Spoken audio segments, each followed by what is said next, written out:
तर तुम्ही पाहता जनसामान्याचा बुलंद आवाज असलेला न्यूज चॅनल जनसंवाद समाचारमध्ये मी मुख्य संपादक के डी साळुंके. आज आपण धाराशिव जिल्ह्यातील डोकी या ठिकाणी आहोत. या ठिकाणी उद्याच्याला शेगावचे गजानन महाराजांची दिंडी या ठिकाणी येणार आहे.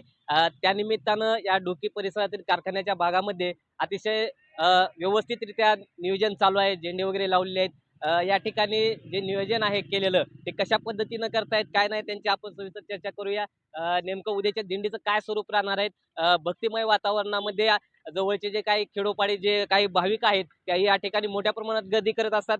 नेमकं त्यांची कशा प्रकारे एक जबाबदारी असते आणि त्यांना एक व्यवस्थितरित्या गजानन महाराजांच्या दिंडीचं या ठिकाणी दर्शन देखील घेता यावं यासाठी काय नेमकी काळजी करणार आहेत आणि आज या ठिकाणी जे नियोजन चालू आहे ते कशा पद्धतीचं आहे ते आपण या ठिकाणी सविस्तर चर्चा करणार आहोत. काय सांगाल उद्याच्याला इथं या ठिकाणी डोके नगरीमध्ये गजानन महाराजांची दिंडी येणार आहे आणि कशा पद्धतीनं नियोजन चालू आहे? ज्यावेळेस शेगावच्या गजानन महाराज संस्थानने शेगाव ते पंढरपूर दिंडी चालू केली, पहिल्या वर्षापासून तेरणा कारखाने येथे त्या दिंडीचा मुक्काम आहे आणि अखंडितपणे एकही वर्ष खंड नाही. कोरोनाचे 2 वर्ष गेले तर एकही वर्ष खंड नाही. आणि आज दिंडी उद्या आज कळंबला मुक्कामी आहे आणि दिंडीच्या दर्शनासाठी गजानन महाराजाच्या 40 ते या ढोकी परिसरातले 40 ते 50 गावचे नागरिक या ठिकाणी दर्शनाला येतात. साधारण 15 ते 20 हजार भाविक उद्या दर्शन घेतात. त्या सर्व भाविकांना भैरवनाथ शुगरच्या वतीने प्रसादाचं या ठिकाणी दर्शन झाले की वाटप करण्यात येणार आहे. तसेच या वर्षीचे दिंडीचे वारकऱ्यांच्या महाप्रसादाचे यजमान विठ्ठल सोमानी यांच्या वतीने दिंडीच्या भाविक भक्तांना सोबतच्या वारकऱ्यांना महाप्रसादाची व्यवस्था आम्ही एक कारखान्याचं एक दिंडीसाठी सेपरेट गोडाऊनच केलेलं आहे पावसा पाण्यामुळं. ते गोडाऊनाचं साफसफाई गेल्या 15 दिवसापासून चालू आहे. या भागातली सगळी बघा, तुम्हाला कुठं सुद्धा काही सुद्धा दिसणार नाही. अतिशय ज्याप्रमाणे शेगावचं संस्थान स्वच्छतेसाठी प्रसिद्ध आहे, त्याचप्रमाणे गेल्या 4 वर्षापासून या ठिकाणी सुद्धा या अगोदर कारखाना बंद होता, त्यामुळे थोडं लाईट नव्हती, थोडाफार हेळसांड झाली. पण 4 वर्षापासून भैरवनाथ शुगरनं ताब्यात घेतल्यापासून या ठिकाणी तुम्ही बघता, या ठिकाणी पूर्ण झेंडे सगळी स्वच्छता करण्यात आलेली आहे. ग्रामपंचायतच्या वतीने ज्यावेळेस 4 वर्षापूर्वी या ठिकाणी दिंडीसाठी कट्टा व्यवस्थित केलेला आहे. असं नियोजन करण्यात आलेलं आहे. मंडप दिलेला आहे. उद्या कीर्तन सेवा असते. साधारण 5 वाजता दिंडी डोकीच्या हद्दीत प्रवेश करते आणि पूर्ण भक्तिमय वातावरणात उद्याचा सोहळा होतो. जे वारकरी येतात त्यांच्यासाठी काय काय व्यवस्था असते?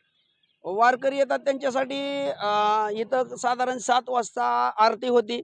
आरती झाल्यानंतर दिंडी गोडाऊनमध्ये सगळ्या वारकऱ्यांना एकत्रित महाप्रसाद दिला जातो आणि त्यानंतर त्या दिंडी गोडाऊनमध्ये झोपायची व्यवस्था त्यांच्यासाठी 4-5 एक कूलर 20-25 कूलर आणलेले आहेत.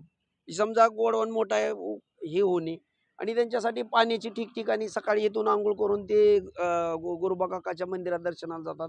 तिथं अंघोळीची सकाळच्या पाण्याची व्यवस्था, काही वारकरी कपडे धुतात त्यांच्यासाठी पाण्याची व्यवस्था, झोपण्याची व्यवस्था, प्रसादाची व्यवस्था सगळी केलेली आहे. त्या दिंडीच्या कार्यक्रमाला जो जेवण कोण देणार असेल त्याला आपल्या कारखान्यामार्फत साखर सगळे देऊन टाकलेली आहे आणि टोटली कारखाना स्वच्छतेसाठी आणि इतर मंडप कार्यक्रमासाठी कारखाना करायला तयार आहे. आणि गावातील जे ज्यावेळेस भक्तिमय वातावरणामध्ये काही भक्त येतात, वारकरी येतात, परंतु या कारखान्याच्याच जे सिक्युरिटी गार्ड आहेत त्यांचं सिक्युरिटी कशी राहणार आहे नेमकी? पोलीस शेगावच्या संस्थेनं संस्थान अतिशय योग्य नियोजन करत असते. गेल्या 15 दिवसाखालीच कारखान्याला पत्र येतंय.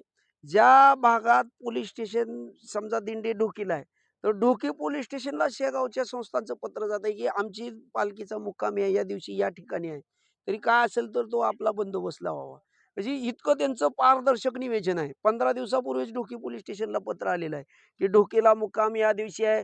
ढोकी पोलीस स्टेशन हद्दीत तेरला या दिवशी आहे. ढोकी पोलीस स्टेशन हद्दीत किनीला या दिवशी आहे. म्हणजे असं त्यांचं म्हणजे ढोकी पोलीस स्टेशन झालं की लगे धाराशिवच्या त्या पोलीस स्टेशनला पत्र जाते, म्हणजे असा नियोजनबद्ध कार्यक्रम कारण आहे. की या ठिकाणी महिला वगैरे येत असतात, लहान मुलं बाळ येत असतात बघण्यासाठी, काही जे खरेदी वस्तू करण्यासाठी, पण त्यांची सुरक्षा काही आता गावाकडले काही जो खेळसड असतात, चोरीसाठी काही या संदर्भात काय कसं तर पद्धतीने तसं काम आहे? पोलीस स्टेशननं त्याप्रमाणे नियोजन केलेलं आहे. प्लस या ठिकाणी जर गजानन महाराजाच्या पालखीच्या मुक्कामाच्या ठिकाणी यात्रेचं स्वरूप बसतंय. साधारण 700-800 व्यापाऱ्यांचे दुकानं इथं थाटली जातात आणि गजानन महाराज संस्थानची सुद्धा सिक्युरिटीची सेपरेट एक वेगळी टीम आहे. त्यांचे सगळे म्हणजे जागोजागी त्यांचे रक्षक त्यांनी नेमलेले असतात. त्याच्यामुळं या ठिकाणी कुणाची चोरी वगैरे होत नाही. आणि उद्या या ठिकाणी यात्रेचं स्वरूप येणार आहे. ढोकी आणि परिसरातील सर्व भाई भक्तांनी उद्या दर्शनाचा लाभ घ्यावा, एवढीच गजानन महाराजाच्या भक्ताच्या वतीने विनंती. धन्यवाद.